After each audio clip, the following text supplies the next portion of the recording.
এখন আমরা চলে এসেছি রাধারানীর জন্মস্থান রাভেল গ্রাম। আপনারা সবাই দেখতে পাচ্ছেন রাধারানীর জন্মস্থান জন্মের জায়গা। তো আমাদের মহারাজি যিনি রয়েছেন আপনারা দেখুন, উনি সমস্ত কথা আমাদেরকে বললেন, এখানকার গল্প শোনালেন। তাছাড়া আমরা শাস্ত্রে পড়েছি রাধারানী এখানে 8 বছর পর্যন্ত ছিলেন।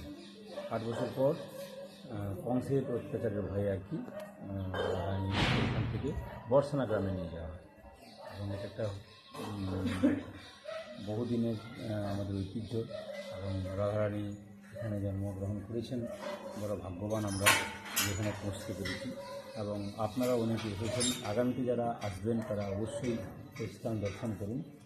রাধারানী ভগবান শ্রীকৃষ্ণ আছেন এখানে, এই বাবাজি মহারাজ সেবা করছেন মন্দিরে। খুব পবিত্র জায়গা, খুব মনোরম জায়গা। খুব ভালো লাগছে যে রাধারানীর জায়গাতে আমরা আসতে পেরেছি। যার কৃপাতে আমরা পেয়েছি এবং যার কৃপাতে আমরা কৃষ্ণ নাম খুশি।